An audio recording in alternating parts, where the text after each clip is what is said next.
Order! Order! You are an incorrigible delinquent at times.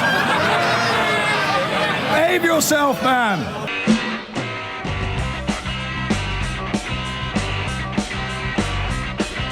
I've been going out with a girl, her name is Julie, but last night she said to me when we were watching telly. Oh, there's going to be job losses. No, there isn't. Sunlit Uplands, Project Fear, shut up, sit down. What do experts know?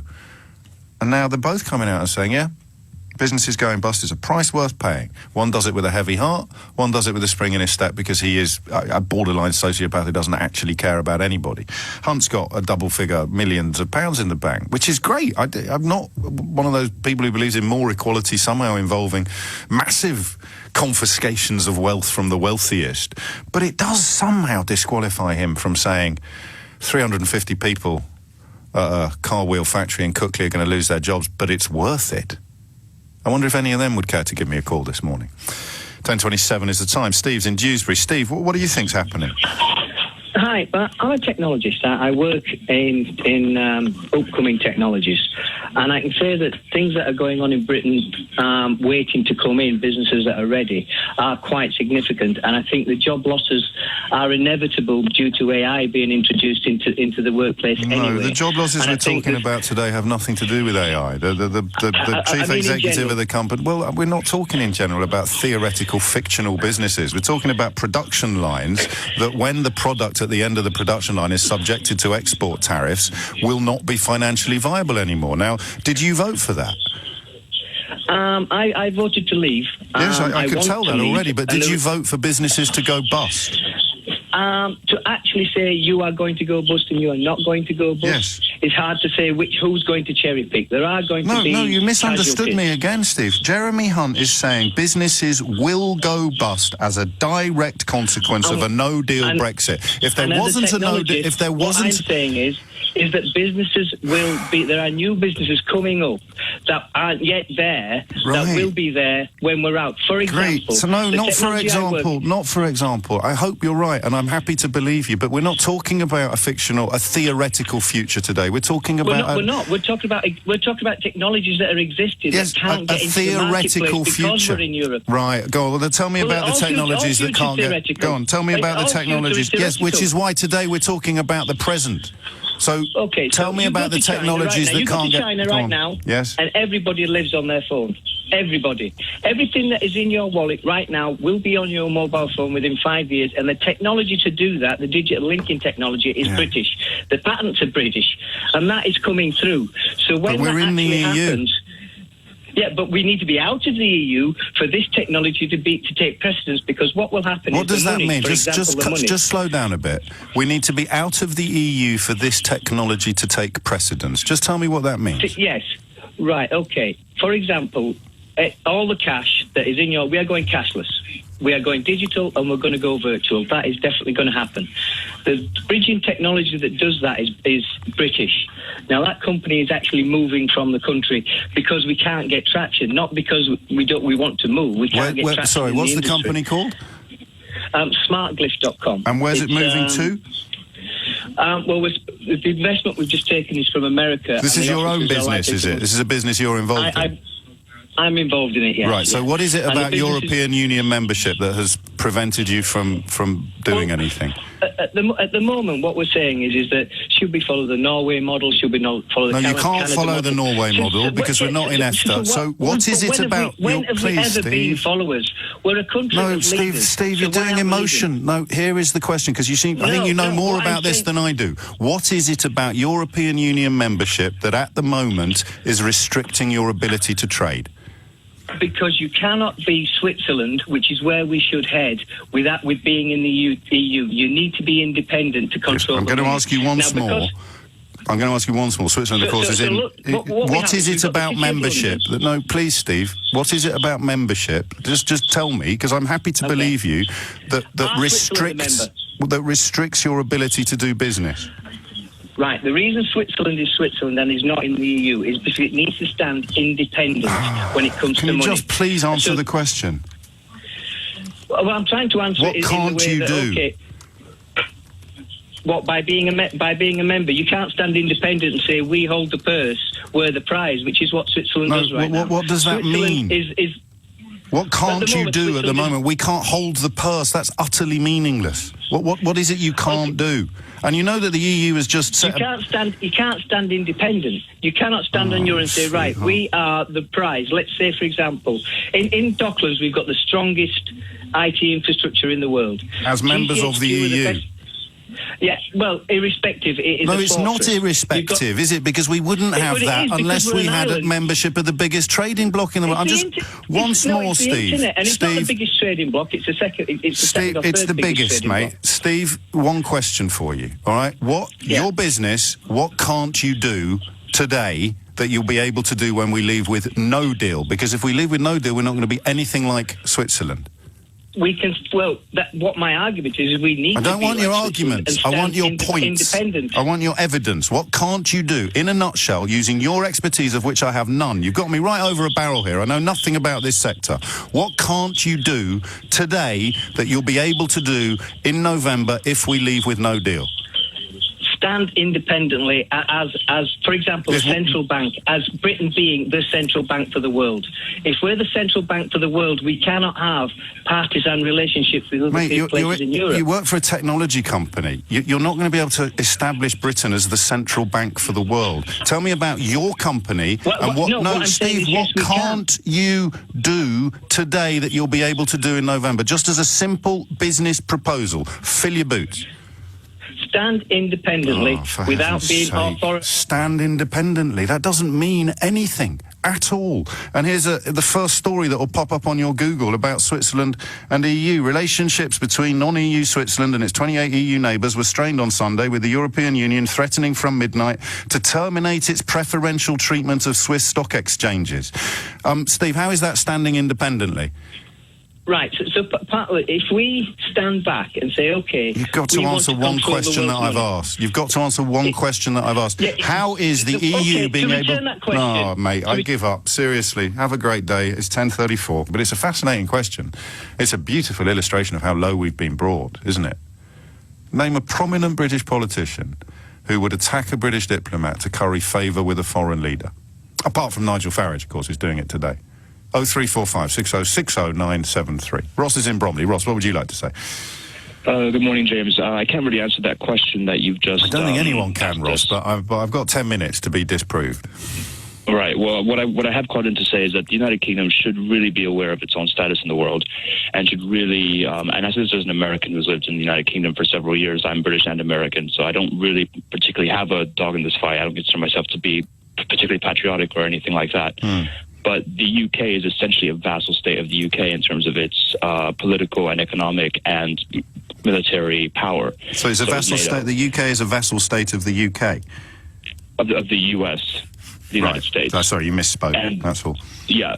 Do you think so? I don't like this language, vassal state and slaves and oppression, but did you think... I didn't say... No, I know you... I didn't say slave. No, but I think Rees-Mogg earlier said that vassal and slave are very similar words, and he's kind of right. But I don't think we are a vassal state of America. We're not the heavy hitters that we used to be.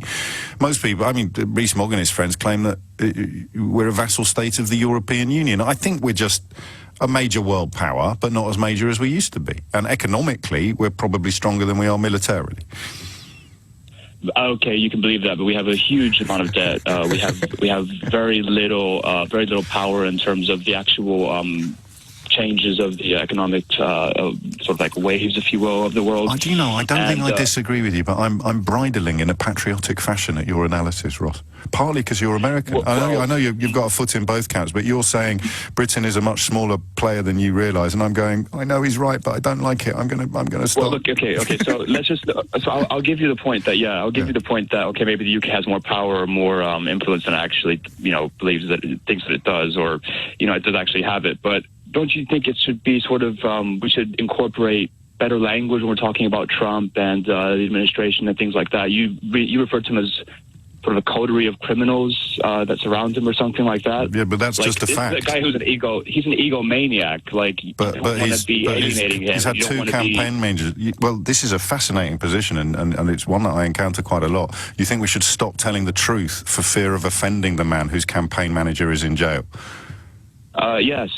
Yeah, yes, it's a view. I think it's a view, but you know where that leads. Orwell nailed it. Oh. Didn't he? When he said the party ordered you to ignore the evidence of your own eyes and ears. It was the party's final, most terrible command. And here you are on national radio. If you're really that worried about Trump being this Orwellian figure, then you're obviously undercutting your own argument, because people like you. But you just literally told me to stop telling the truth. No, James. People like you will also say that people Trump like is an idiot, know what he's doing. People like me. Yeah, people like you. Yeah, people who tell the truth. Mate, you can't rewind it. You can't undo it. You're on national radio saying you should stop telling the truth for fear of offending a man who has publicly confessed to sex crime. I think I'm telling the truth. So, I mean, pick your poison, I suppose. Is Paul Manafort in jail or not? Yeah, he's in jail, yeah. I can't believe you just said that on the radio. You should be really careful about what you say. You might upset Donald Trump. You're laughing at yourself. And I suspect you're not bright enough to realise. Probably not, no. But anyway, no. 10:54 is the time, and there it is, in a nutshell. Don't say that he's surrounded by a coterie of criminals. Don't say that. Don't say that. It's not fair. You might offend him. You're a vassal state of the United States. You need to know your place. Is this dude in jail? Well, yes. That's why. I'm not exaggerating when I say that it's an assault upon observable reality now. Brexit and Trump combined survive and persist precisely because people are now saying, don't look at the facts. Ignore the evidence of your own eyes and ears. Trump himself has stood up in public and done exactly what Ross wants me to do. And say, don't believe your eyes, believe what I tell you. And there you have someone relatively sensible sounding, actually endorsing the idea that we shouldn't tell the truth anymore because it might upset the American president. Peter's called from Newcastle. Hi, Peter. Hello there. You've always, or historically, you voted Labour? Yes, all my life, yeah. And you voted how in the referendum? Leave. And so your take on this is that he's caving in, is it? Yes, he's caving in on everything. How can we trust someone who can't get the anti-Semitism thing sorted out? He sends people out to do his work. He hasn't got a full response. He should be leading from the front. He isn't. And just a little bit of what I wanted to mainly say is, there was 17 plus million people said that we wanted to leave. Now we don't leave anymore. We need to leave and get out of the EU. Get the fishing back in. They've started again, the EU, putting tariffs on our fishermen. I live 5 miles from a fishing port, and they're still waiting for the government 3.5 years later to do something about it. So Jeremy Corbyn wanting another referendum. Remember, but to be clear, just a minute, Peter. But to be clear, that this announcement today is calling for another referendum to stop a no deal or a bad deal. Now, how do you feel about either of those two options, no deal or a hard Brexit deal? To stop it, he shouldn't be stopping it. You think just do it, even no deal? All of the people of 17 million people said. And you're not listening to any warnings about the dangers of no deal, no? Well, they had warnings about the monetary fund, and it doesn't work. It doesn't work with us. You think out matters more than anything?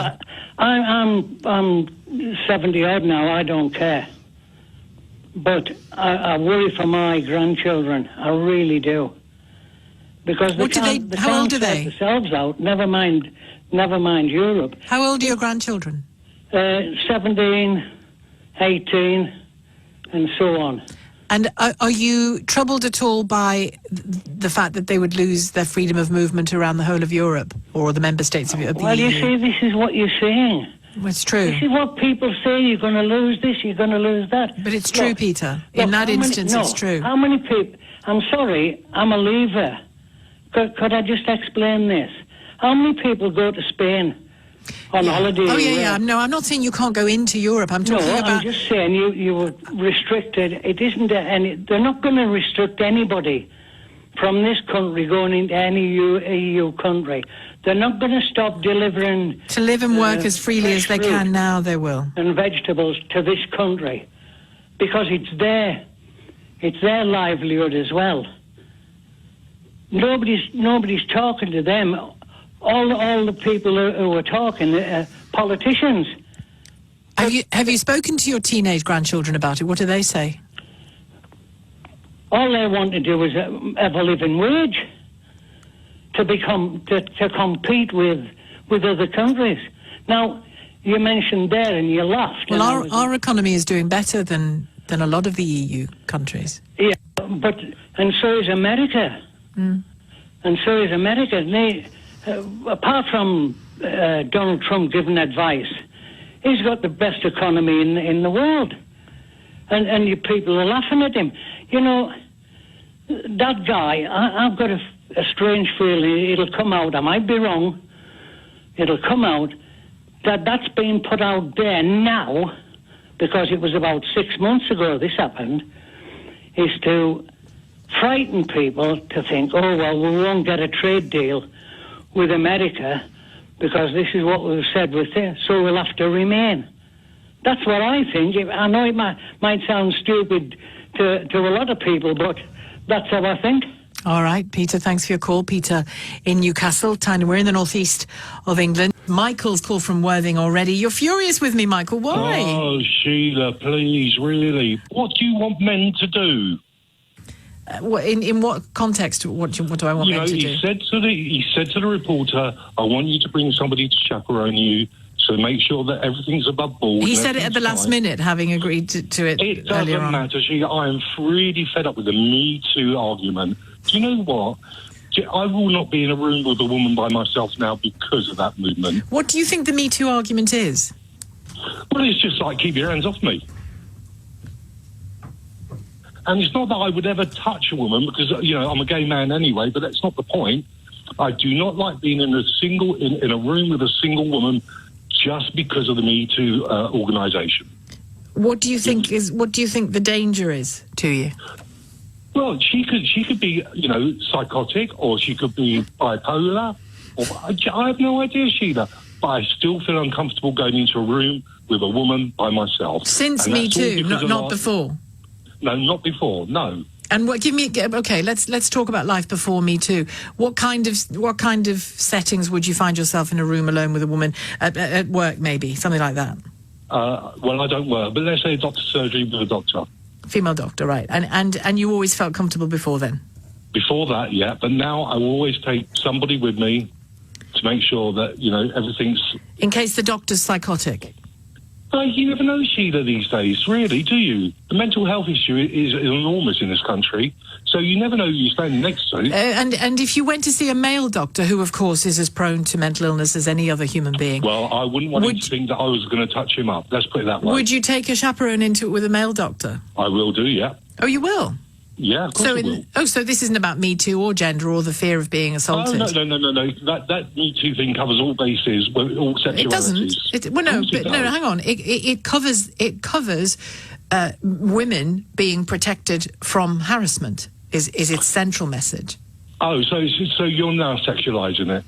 No, it just is. It's a campaign about. You're now saying it's all for No, I'm not. women. I'm telling you. That's why my first question to you was, what do you think the central message of Me Too is? It's clearly a campaign against male harassment of women. No. I'll tell you. Yes. Sheila, it's a cover for women to hide under if they need to. Oh, is it? Yeah.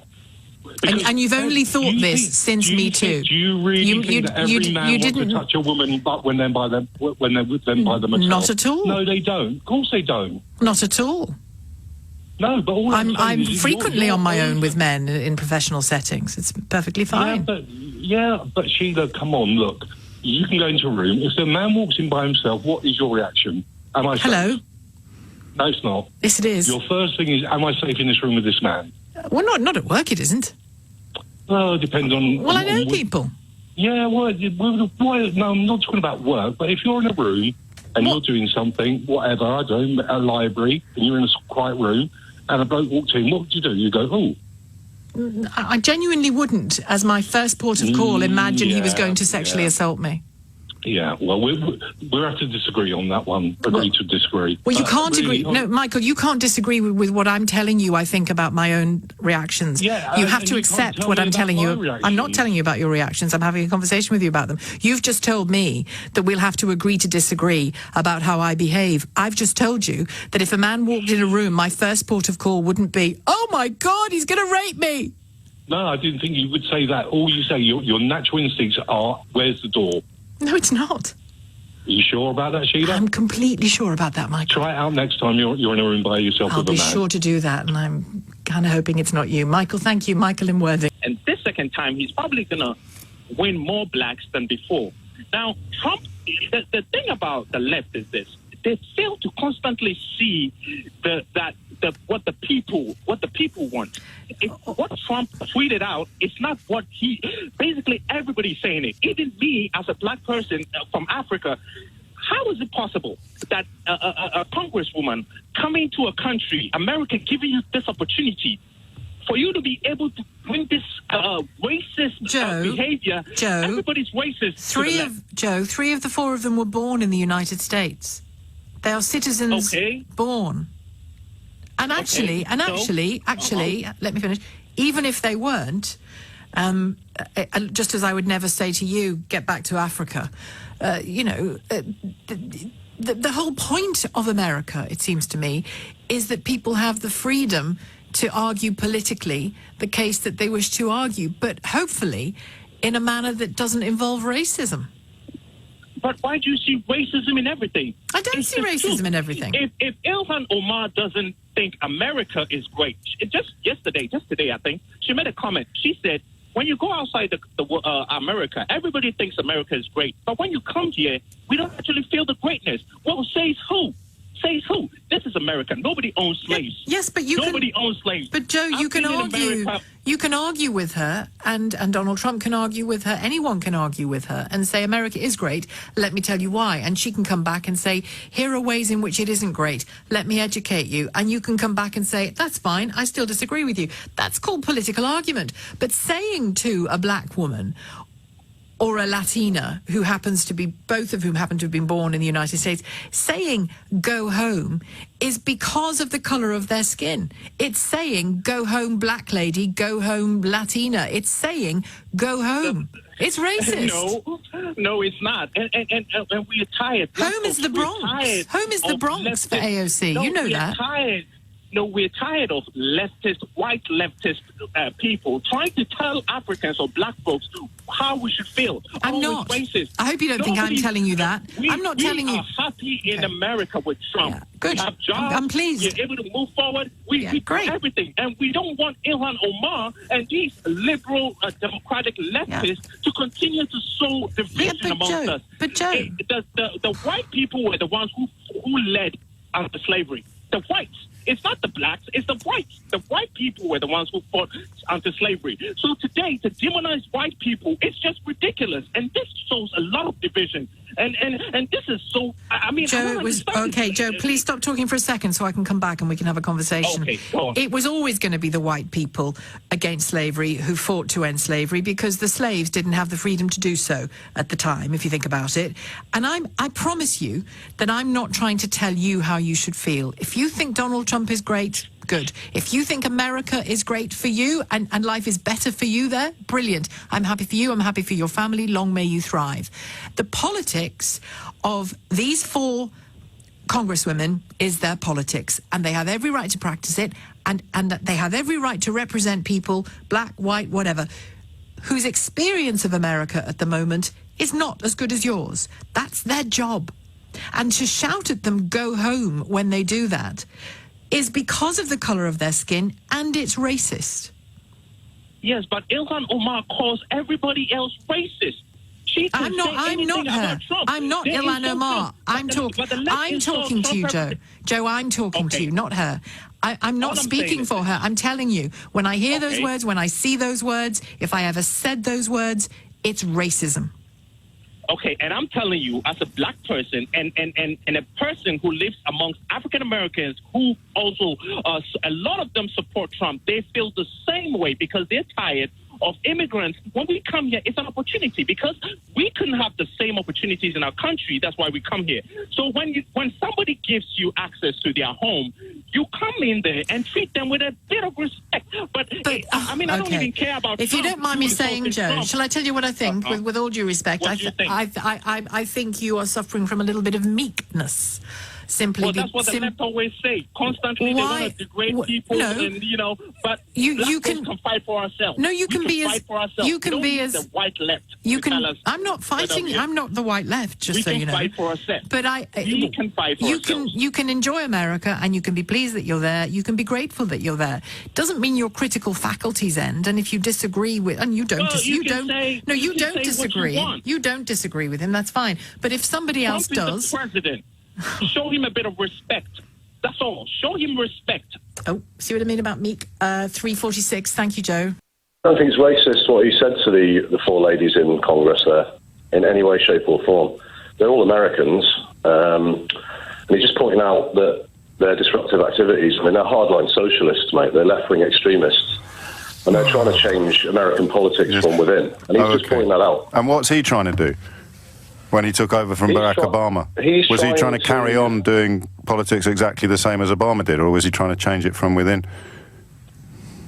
Well, Obama didn't successfully change it from within, so it's not a trick question. Did Donald Trump seek to carry on conducting politics in America in a fashion identical to his predecessor, or did he seek to change it from within by becoming president? I know it's not a trick question, and I'll say exactly what I just said again. Obama didn't change American society like he wanted to, so Donald Trump is re-establishing American capitalism. Pardon? You heard. Donald Trump is re-establishing American capitalism. 51 months of consecutive growth, all of which began with Obama. No, Obama's taking credit for growth. That's absolute hogwash, and you know it. Stuart, can you count? Mate, you are in sympathy with these ladies in Congress. They're trying to transform the country You're on into the a socialist radio. country. Don't interrupt me, mate. Don't interrupt me. You are on the side of these women because you would favour socialist society, a left-wing society as well. Go on, mate. I'm not interrupting you. I'm waiting for you to say something sensible. No, you just can't come back with anything. Mate, you're in sympathy with these women, and Name them. Name them. Media. Name them. Well, AOC, for a start. What does that stand for? Alexandria Occasional Cortex. No. So you know all about their politics, you don't even know their names, and you're on national radio having your pants pulled down. Alexandria Ocasio-Cortez, Omar, Presley. Mate, you've got your phone out. You've got your phone out now. Yes, you come on national radio, claiming that you know everything about their policy. So, which policy do you think most demonstrates their socialist tendencies, Stuart? High taxes beyond all belief, and ploughing that money into public services. Mate, you can't have high taxes under socialism because everybody earns the same. So let's try again. Which policy do you think best espouses their socialist tendencies? No, everyone earns the same after the socialist template's successful, which means destroying the middle class. So they don't want socialism, then they want high taxes for high earners. Are you telling me those women don't want socialism in America? Stuart, I'm telling you, you don't even know their names. Stuart, you don't even know their names. Did you just say? Did you just say fifth column? I knew you'd ask me. Yes, but you looked it up on your phone. Stop interrupting. Sorry, Stuart. Carry on. Right, I knew you'd ask me their names because you couldn't come back with anything, so I looked on the screen of my phone, yes. Why didn't you know their names before you rang in? Because I just looked them up and researched them, mate, and I know exactly what... Why didn't you know their names before you rang in, if you know everything about their politics? Why do you think... theoretically, why do you think you might not know their names, but you know what they stand for politically? Mate, I got their names up on the webpage. But that's not what I asked. That's not what I knew you were going to ask me their names because you couldn't come back with a valid argument. I already have. I've asked you to name one socialist policy that they support. High tax. That's not socialism. It is socialism. Okay, Stuart. What do you think socialism means? Socialism is an ideology. You subscribe to it. What does it mean? It's never been proved to work. What does it mean, Stuart? For the record, I'm not a socialist, but tell me... Look, mate, I'm in support of Donald Trump. Yeah, I know you are. Comments are... And you like the racism, but what do you think socialism means? Look, you're not going to Wikipedia me out of this argument, mate. But I don't need to. I know what it means. Tell me what you think it means. I didn't say the word, you did. What does it mean? It means collapse. And you know it.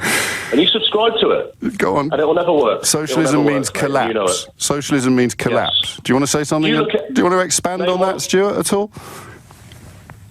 Well, the socialist policies, mate, have never been proved to work. So name a socialist policy, Stuart. We're back round the other side of the circle now. You can't define what it means, and you can't name a single socialist policy. What are you so angry about? Well, I'm trying to actually speak, mate. You just constantly interrupting me and getting me to name things, right? Yes, like a socialist policy or the meaning of socialism. So this is what happens, you see. I know. A left-wing media commentator will not let someone speak when their opinion is against theirs. What does socialism mean? You can't have an opinion about socialism if you don't know what it means. So what does it mean? To me, personally? No, you silly sausage. To everybody, not to you personally. Right, socialism is an ideology. It's a political system, and it does not work. What does it mean? What does it mean? Look, James, I phoned in support of Donald Trump. I know. His comments aren't racist. Those women are... What does socialism mean? In America. Stuart, what does socialism mean? So this is what happens, you see. You get someone into a dead end.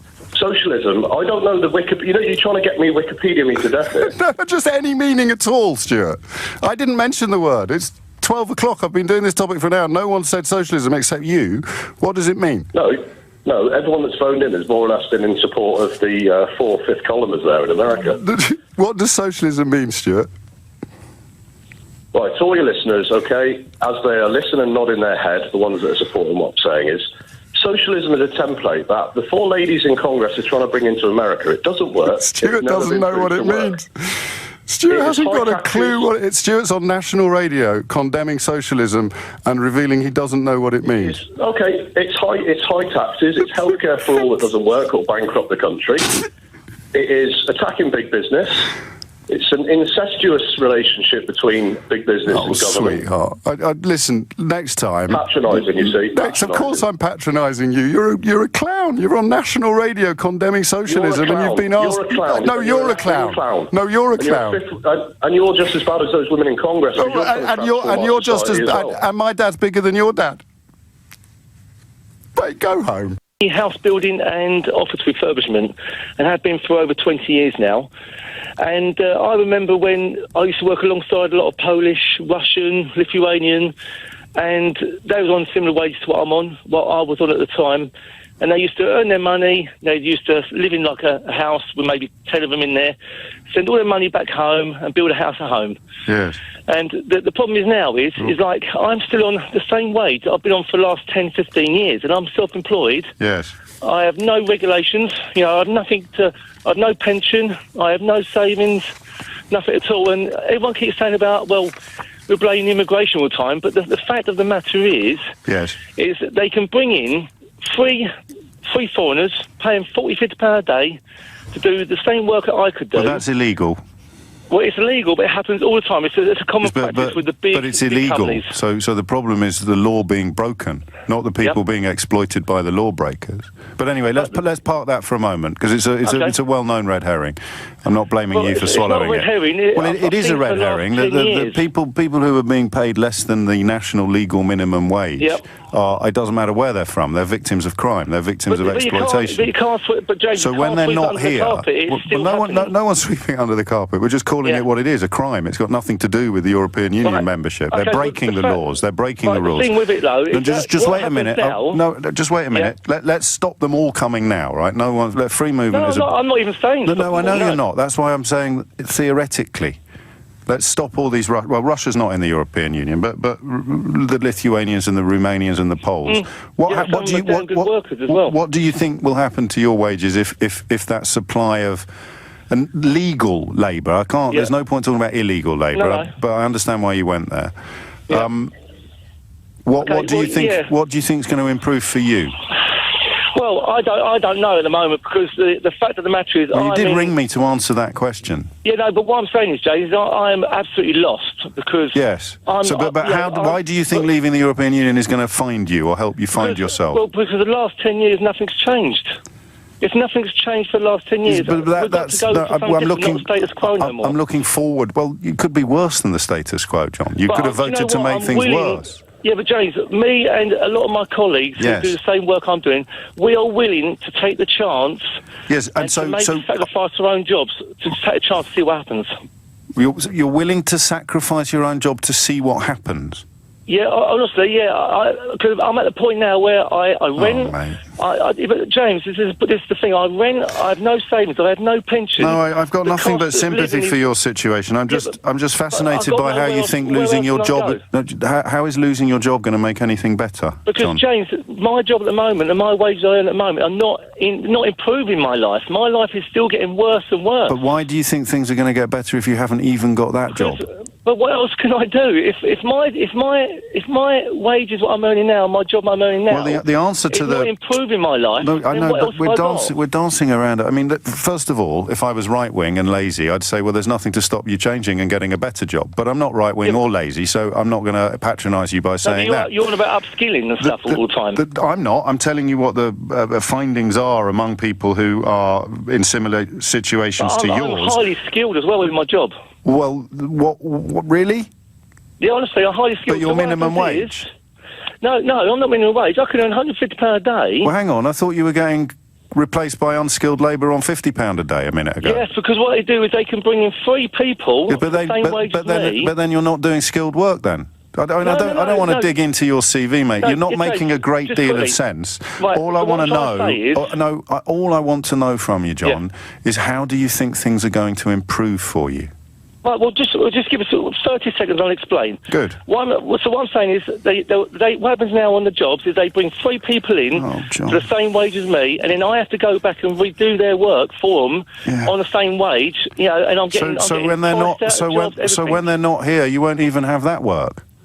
Well, but it's like I said, I'm willing to take the sacrifice and maybe have to change my job or go on benefits. Why can't you do that now? The status quo. I don't want to do that. I want to try and fight to try and earn more money, but.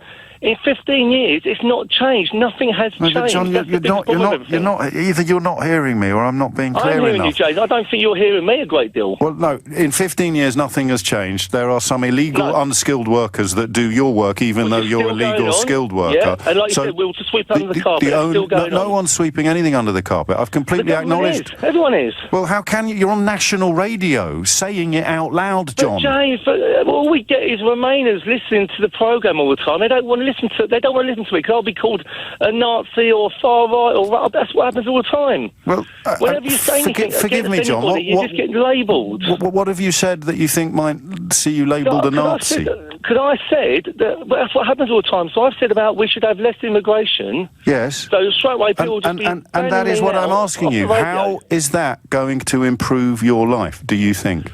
I don't know. Right, well, then we got there in the end. There's no shame in ignorance. It's just a really silly thing to do. If you're terrified or really unhappy about how things are now, you voted to make it worse. What do I do about it? Do I just carry on the way it is? Well, I've told you what you do about it. The politicians that you voted for think that you should get a different job or get some new skills or move. Do like Norman Tebbit said, get on your bike. But you voted for those politicians, John. I did, but no one else. Jesus, man. You voted for the ones that have told you that if you're not happy with what you've got, you get on your bike and you move somewhere else. You haven't voted for politicians that would have got you trade union protection. You haven't voted for politicians that would have clamped down on the exploitation of illegal under minimum wage labour. You haven't voted for the politicians that think there should be protections and regulations in the construction industry greater than what we currently have. You have voted for the people that want to take away what little you already have, man. No one listens to us. Oh, heavens above, John. I've just been listening to you for 10 minutes. All you've done is whine. Meanwhile, claims made by Boris Johnson during it could have been worse, it could have been Jeremy Hunt, during the final Conservative leadership hustings last night have been challenged by the EU.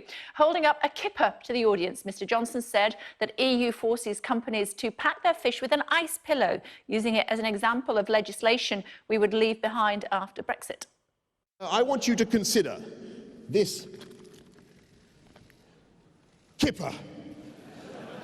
This kipper, which has been presented to me just now by the editor of a national newspaper, who received it from a kipper smoker in the Isle of Man, who is utterly furious because after decades of sending kippers like this through the post, he has had his costs massively increased by Brussels bureaucrats who have insisted that each kipper must be accompanied by a plastic ice pillow. Pointless, expensive, environmentally damaging health and safety. One or two problems with that. Let's talk about it in more detail with our Europe correspondent Mark Stone, who's standing by in Brussels for us. Where do we start, Mark? Honestly, Kay, he's talking cobblers. It is complete nonsense to suggest that EU regulation forces smoked fish producers based either in the UK or in the Isle of Man to accompany their fish with ice pillows. It's just not true. It is, in fact, British regulation that requires producers to do that. So that is the first problem. The second problem with his analogy is that the Isle of Man is not in the European Union, nor is it in the United Kingdom. It's part of the British Isles. It has its own government. But when a producer of smoked fish in the Isle of Man wants to send products to the UK, it has to abide by UK regulation, which is why the ice pillows were in that particular product, British regulation. Incidentally, if that fish producer wanted to send its fish, or any producer sending anything to the European Union after Brexit, they would still have to abide by EU regulations. So his argument falls completely flat there, because whatever it is you're producing in the UK after Brexit, whether it be a car or a kipper, you still have to abide by the laws and regulations of the destination market. And if that's the EU, then yeah, you've got to go jump through their EU regulation. But on this instance, it wasn't EU regulation in the first place. The EU Commission was pretty quick to stand someone up to knock the story down. I don't know where to go with that, Mark. I'm patriotic. I'm a Brit Exeter. If we've got to get out with no deal, we do. Why? And I am because I'm 70 years old. Yes. I worked for Mullards, which was a Dutch-based firm, and they said if I don't vote for Europe, I lose my job. Yes. Well, I'll tell you what, I voted for Europe, not for them to control us, but... Yes, but you just said we need to leave with no deal. I'm just wondering why. I've lost my job anyway, because it closed down in the end. Yes. They went from one company to another. So I'm sorry. So why does that mean everybody? Why does that mean the whole country has to leave with no deal? I'm very sorry that you lost your job, but why would that make you vote for a policy that will mean lots of other people lose their jobs? We have had bad times in this country, and we've had good times, and I've gone through the lot, and we've come out on top because of character. He's right. We can source stuff from the rest of the world. What stuff? Well, I'll give you an example. Yes, do. The guy who owns Wetherspoons, yeah. When we got the vote that we wanted to come out, he started sourcing from other places in the world for a lot of his goods. And he wrote it in his magazine. That's where I read it from. Yeah. And he said he sourced goods. I think it was brandies, all sorts of spirits. Was it cheaper than what he was getting from the European Union? And it was just as good. So why wasn't he doing... You realise he was doing that before we left? Because we were part of Europe. Yes, but we still are. So why couldn't he have done that? We've been conned. Christine, just pause for a little moment, if you would. I'm going to take what you said on trust. I'm sure that he did manage to secure... Well, bring him on, interview him. Absolutely, I will. I don't need to. I've got you here to represent him, but he's more than welcome to ring in, just as everybody else is. So... Your evidence that it's a good idea to leave is that he found cheaper drinks before we left. And he passed it on. Well, they were all preparing if we left Europe. But Christine, just again, I'm sorry, but you have to just reflect for a moment on what you've just said. We have to leave so that Tim Martin of Wetherspoons can do something he's already done. Yeah, because he did it to prepare for if we had a he could do it. Christina, I'm going to labour this point, and I do apologise because it's not going to be pretty, but we're still in the European Union. We are at the moment. And he did this thing you're telling me we have to leave the European Union to do. No, what he says is an example of all the Ramonas who keep saying No, Christine, stop using insulting language. Okay, I won't use that. He has done something. I've been insulted because I'm a Brexiteer. Well, I'm very sorry to hear that. But here's the thing, Christine. If this is the example you want to, if this is the bridge that you want to build, You've just told me that he's already done it. Yes, because he's preparing for it. Yes, but he's already done it, and Yes, we're in. he has. So we're in the European Union, right? Yeah, And we are at the moment. And he's already done it. Yes, because he foresaw the future. Yes. So here's the question, Christine: why do we have to leave to do something we could do while we were in it? Because they're still controlling us. They've got no respect for this country. I've seen some of the things that have been going on. Go on, tell me. I love Britain. I love what it represents. I love what it gives to the rest of the world. Well, you've hated I'm it not since unpatriotic. 1975, though. Pardon? You've hated it since 1975. No, because we weren't so controlled then. So what are It's the gradually controls come in. So talk me through. Actually, no, I'm not going to let that go, Christine. I think you need to take on board what you've said on national radio. Yes, I am taken on board. You've because said I was so furious when I was listening to it. we all. have to leave the European Union because Tim Martin has done something while we were still in the European Union. He did it because Yes. he prepared for us leaving, like a lot of Yes, other but companies how have could done. he do it if we weren't allowed to do it because of all those controls?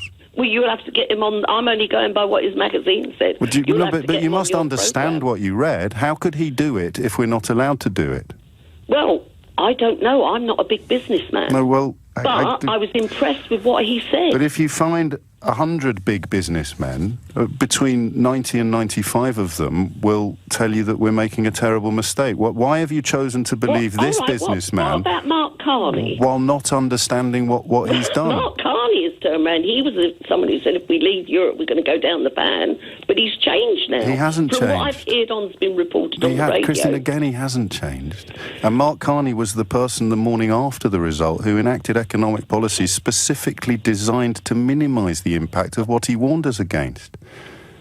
Well, I'm sorry, I don't agree with you. I really do Which not bit agree don't with you you, agree Jane. with, Christine? Huh? Which bit don't you agree with? I don't agree with the fact that we are not going to be able to trade with the rest of the world. But I you don't just agree heard with the this morning from the Secretary-General of the International Chamber of Commerce for the UK. Of course, we'll still be able to trade, but it will cost us a lot more to do so, and we won't be able to trade freely come November the 1st with anybody. That's not an opinion, Christine. That's a matter of fact. But haven't we heard a lot of things like this from a lot of these top people? No. And then they've turned round and said that this isn't going to happen and that's not going to happen. Well, again, Christine, could you give me an example? We were told Yes. tablets, pharmacy. We weren't going to get this. We weren't going haven't to get left. that. But, Christine, we haven't left. no, but they are able to source from other places. Yes, but not under free trade agreements. Well, I think, I'm sorry. Why do you keep saying sorry? Well, no, all right, I don't apologise for wanting to be a Brexiteer. I don't But what do you think that apologise for wanting means? to get out of Europe. What, I'm going to ask you again back to the original question. Do you understand now why what you said about Tim Martin was a bit silly? No, Okay, let me try again. The things You will not get me to say that. You will not get me to say that. Okay, well, not silly then, but do you understand that he did the things you described He went and he sourced other places. while to we get were his still goods. in the European Union? Well, So he could we have made done a that. vote, He could we have. made a vote to come out. Yes, but we're still in. So anything he Not has. at the moment we are. Yes, and he's done this thing that you describe in such impressive terms. This thing he's done that convinces you it's right that we should leave. He did it while we were in. Right, okay. How come we source all our metal to China if we're not allowed trade agreements? Pardon? If we're not allowed trade agreements for the rest of the world... No, who said we're not allowed trade agreements? Well, that's what you said's going to happen. No, I said on November the 1st we won't have any. And I'm not an expert on metal trading, but I'm pretty sure we don't trade freely with China. Well, But there are tariffs in place. yes, but it hasn't harmed us, has it?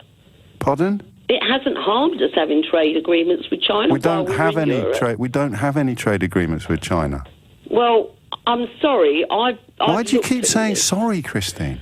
Because you're getting annoyed at what I'm saying. I'm not remotely annoyed, I'm sorry if I'm upsetting you. I'm not even upset, Christine. I'm just. I think the word I would use is frustrated. No, I feel incredibly sorry for you.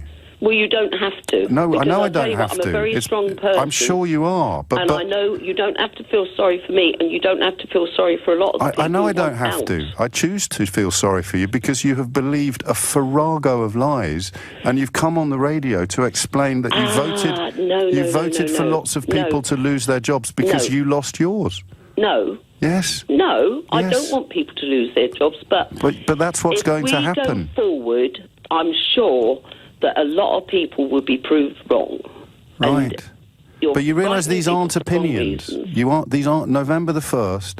We have no trade agreements. So at the moment we have agreements with 120 different countries. And where? What? All in Europe? But obviously not. The European Union has all sorts of trading agreements with countries outside the European Union, which is what we will be on November the 1st. Well, I can't What see do you it for think's a lot going? of other people. What do you think's going to get better? What do We're you going to have control of our country back. What control of what, Christine? What's the thing we can't currently control that most frustrates you? They've said a lot of different laws have had to change. I can't remember them now. You must be able to name one. Okay. Yeah. All right. Now this is a crazy one. Yeah. But we all used to have our fish and chips and newspaper, and then it was deemed it was wrong. Right. Now, when we had the fish and chips and newspaper, there wasn't loads of people went down with tummy upsets and things like that. Okay. It had a beautiful smell to it, and I can remember that smell now and how lovely it was. Yeah. But they decided, and this is a small and thing. that was the EU, was it? Yes, the EU. Okay. That was something they did, and I'm sorry. And I listened. I listened to the European Parliament, and I listened to some of the things they say should be done and shouldn't be done. I'll tell you what. We put billions into the Europe. Do you see the schools and the health service any better? Well, better than 1975. In the poorer countries. Better than 1975. Yes. You think things now are... I would like to see them have decent schools and decent health. Right. But so nothing's gone into that. So that taking away the money we pay into the European Union is going to make there less money available for the poorer member countries, Christine, not more. Well, they haven't made it available up till now, have they? Well, I'm afraid they have. I mean, it's so easy to establish where this money is spent. The European Development Fund in particular. All improve? Because they love what we've got over here, and I don't blame them for coming over here. Then why have you voted to get rid of it all then? Because I just feel, as a patriotic person for this country, and I'm talking about all the different... But patriotism involves wanting what's best for your country. Yeah. And you voted to make it worse. No, I don't think Well, I tell have. me what's going to be I don't. better then, apart from... possibly we'll be allowed to wrap our fish and chips in newspaper again. Apart from that, what are you most looking forward to? I'm looking forward to maybe not having so much immigration into the country. Okay. And I'm looking forward to having it controlled. How did you feel when you found out that successive governments had chosen not to impose much stricter immigration regulations that they would be free to do as members of the European Union, as, for example, Belgium does? Well, I'm sorry. Why are you sorry again? Okay, I'm not sorry. No. I'm not sorry. There's a sense that you know you should be because you keep saying it, but just the thing. It's just your. But patriotism sort of doesn't involve. I should be guilty for things. No, I'm not at sorry all. I'm not Just guilty I'm for giving it. you. Well, why? I mean, you think. Well, then you're not patriotic, are you? Because you voted to make everything worse. No, So what's going to get better? Well, for a start. Yes, apart from fish and chip paper. No, for a start, we won't have such big lists on the National Health Service. That will probably start. What about all the doctors and nurses from the European Union who are already leaving? Who do you think is going to replace them? I've already got in place plans for that. You have? Yes. You've got plans in go place? Back to the old way of nursing that I learned. Okay. Christine, you take care, all right? Okay, we will beg to disagree. No, we haven't disagreed. I've told you some stuff that's true, and you've told me about fish and chips. Well, there's no disagreement. 70 years old, I'm not. I can't go back into all the different things that have upset me. No, just one would have done. I like fish and chips as well. I remember when it was wrapped in newspaper. I can't pretend I've ever felt it was a a grave absence in the heart of British public life, but I would remind you, because I sense you use the word quite a lot, patriotism involves wanting your country to be the best it can be, not to impose economic sanctions on itself. Helen in Watford, speak to us. Hi, Maajid. Welcome. I'm over the moon that Philip Hammond is resigning. That's great news. What I'm concerned about, you were discussing with your last caller that Sajid Javid would kind of automatically, because he's been Home Secretary, get into the Chancellor's position. And I think that's an appalling... He desperately wants it. Well, he's done an absolutely shockingly bad job as Home Secretary. He's got no control of our borders. He's opened the back doors to immigration, and he hasn't proved himself... what do you mean, Helen, what do you mean no control of our borders? What does that mean? Well, we've got 100-plus people coming over by boat each day, which is unreported by the media, and Sajid Javid has got no hold on that whatsoever. And he's basically... he's relaxed all the rules that Theresa May put in place for foreign students coming over. They're not required to speak English. They don't have to prove their finances. Helen, I disagree with some of this stuff, but I'm going to give you some examples because we've been covering it on my show quite regularly. Mr. Sajid Javid... I haven't heard it on LBC. LBC are not talking about this at all. No, hold on. I'm not talking about the boats. I'm talking about what I'm about to say, which is Mr. Javed has been leading the government's hostile environment policy, deporting people from this country, stripping... He hasn't been deporting people... Hold on, Helen. Let me finish a sentence, please. Stripping British citizens of their citizenship abroad because they happen to be... have joined a terrorist organisation such as ISIS. So Mr. Sajid Javid has been rather strict on this stuff, and actually probably... He hasn't at all, Sajid. That's not true. My name's hundreds Maajid. of people coming over, if I'm allowed to make this point, hundreds of people coming over by boat. He's deported about 30. They're automatically allowed to stay. They're given an allowance and they're given houses. They're allowed to stay if they claim asylum, Helen. Look, people are throwing away their passports and just saying they're coming from Iran. They're Pakistani, Afghanistan, Iranian, all sorts of people from Calais. So you think that our Home Office can't tell the difference between Iranians and Pakistanis? Our Home Office are doing an appalling job of patrolling and protecting our borders. Sajid Javid is responsible. Not only what would you do, he's Helen, relaxed instead? the quota and the target Helen, what would you do for instead? immigration. What would you do instead? We need to put money into our border control. No, but people are coming over in rubber dinghies, and it's not that many people compared to what happens in... hold on. No, my name's Maajid, Helen. Sorry, Maajid.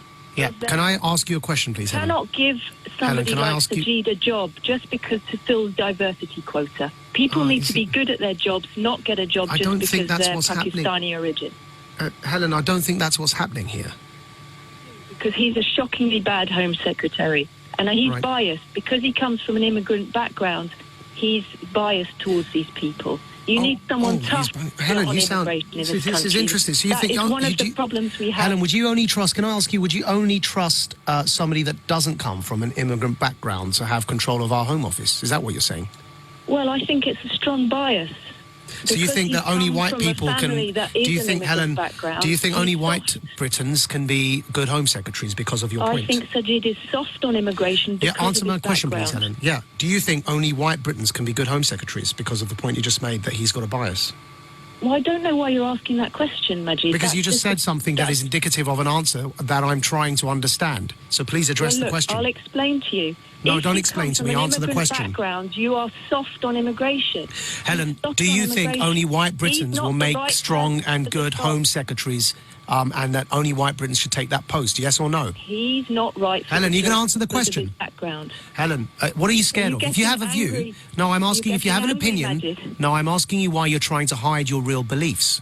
Are you scared of them? Are you embarrassed of what you actually believe? I don't know why you're trying to slant conversation. Helen, are you embarrassed of your opinions?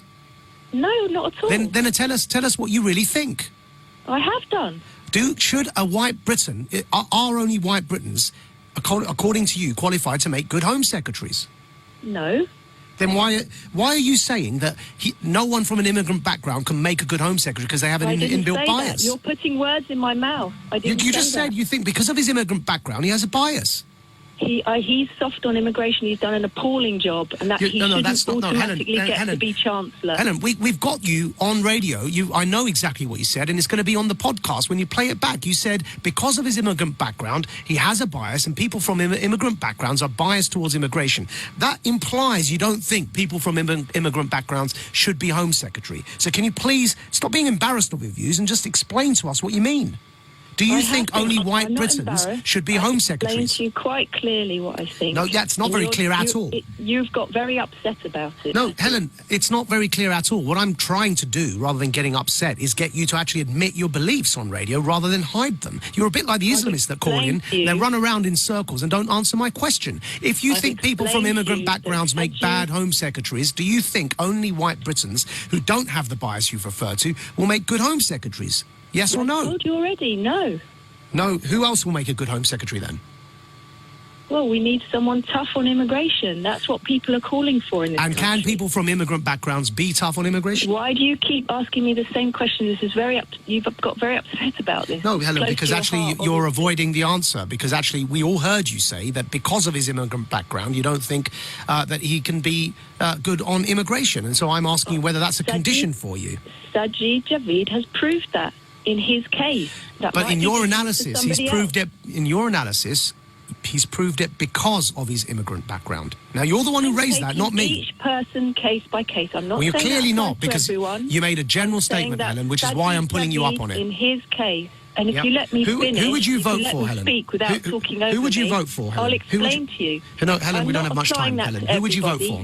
Helen, we don't have much time. You've gone around, beaten around the houses. You're embarrassed of your views. It's fine. Who would you vote for, Helen? Please address the question. Who would you vote for? I'm saying this is Sajid Javid. All right, goodbye, Helen. Thank you very much. You're not going to answer the question, are you? It's just clear. We all heard what you said. You said it in a general sentence. You said people from immigrant backgrounds are biased towards immigration. You made that point. So I asked you a question as to whether you think only white Britons, therefore, will make good Home Secretaries, because you made a general point.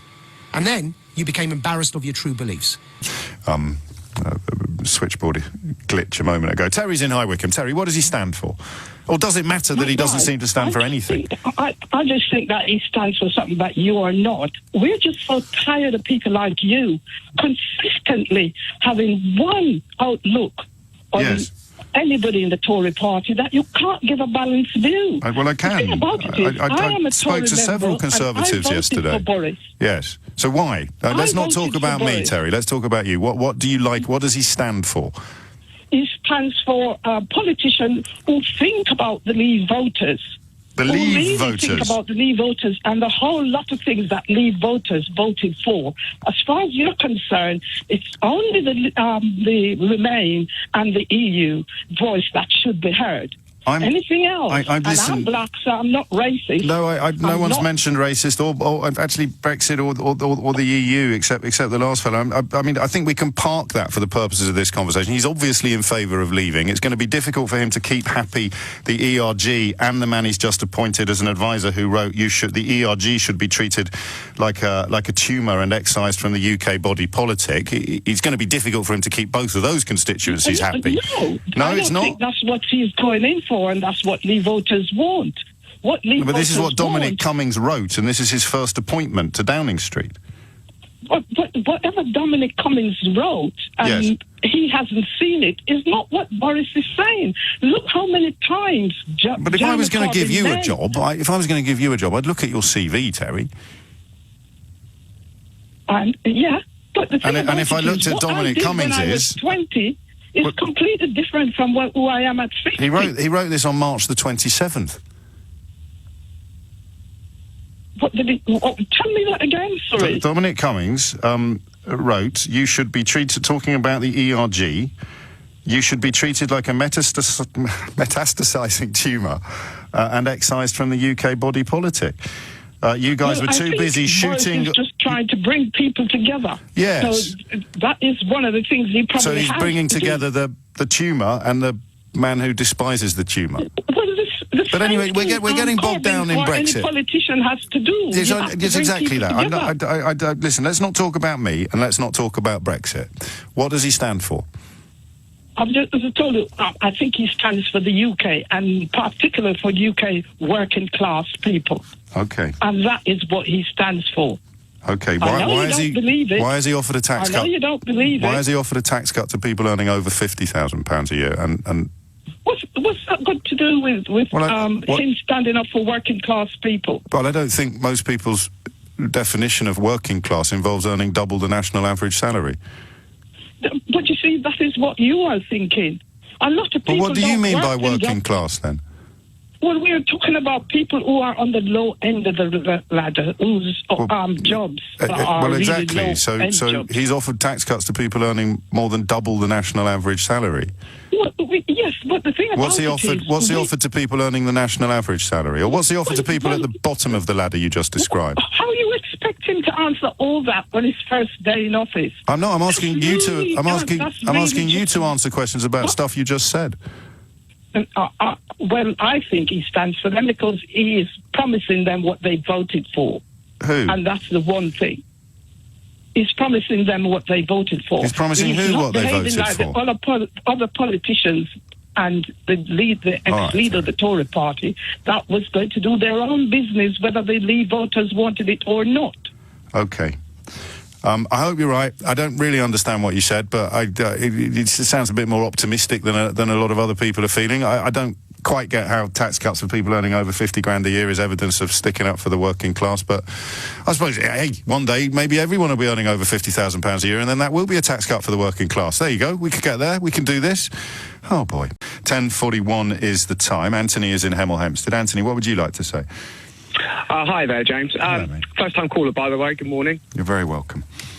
I was just responding to your sort of challenge on the sports club member analogy that you gave earlier, which I thought was good. But it's not mine. I have to stress it's been around since the vote came in. But go on. Well, I mean, my thing is that you're a private individual, and what you're doing is purchasing a service, whereas the UK is not purchasing a service. We are, an individual country with a great economy, a first-class workforce. And what we did originally, when we joined the EC, was joined a trade club that allowed us to... that's not true. You need to Google... That's not true? Well, you need to Google what Ted Heath, who was Prime Minister at the time, said about further political integration. It's another one of those little sound bites that's gone unchallenged for so long that it's almost a waste of my time telling you the truth. But not only we didn't join a trade club, the EC. You have to read what Ted Heath said in the early 1970s about what joining the EC involved. It was much more than just trade. Oh, well, of course, it always was. There was the Federalist. And churches, stop.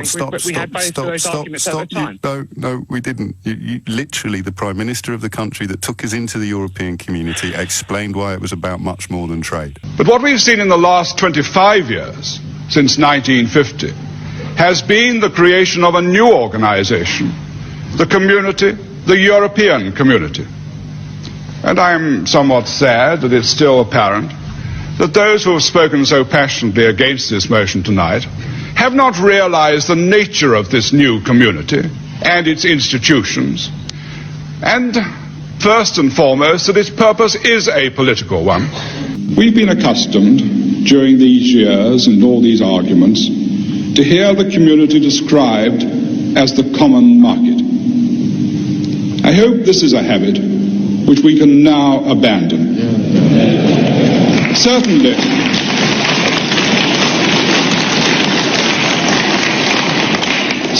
the unified market is a matter of enormous significance, but it is only the first step which will carry us well beyond the questions of tariffs and trade. For what we are building is a community whose scope will gradually extend until it covers virtually the whole field of collective human endeavor. I believe that this was the real significance of the summit meeting last autumn. We were able to agree on the guidelines for this progress towards a wider community by the end of the decade. We were able to show how in one field after another we could come together as neighbors to achieve by cooperation the many aims which we share and which we could not possibly hope to realize in isolation. Right. Okay. So, but at the end of the day, you're saying that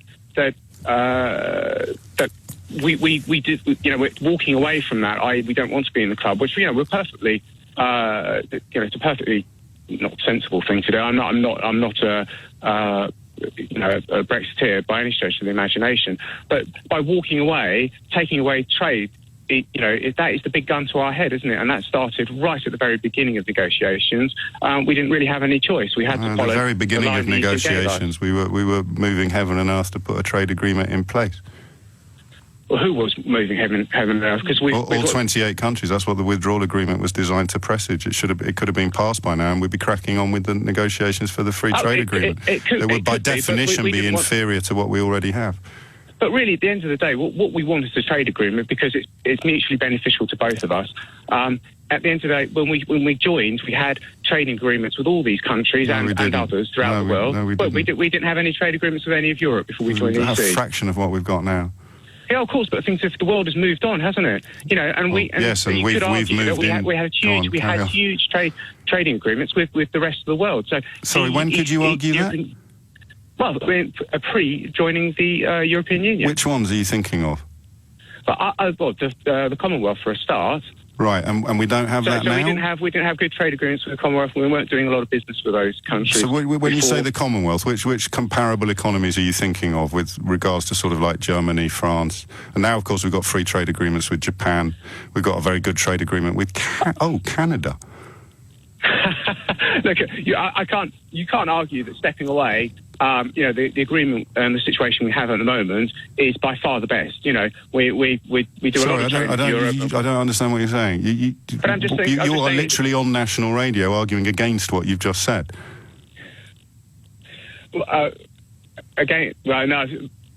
Should we call it quits, Anthony, mate?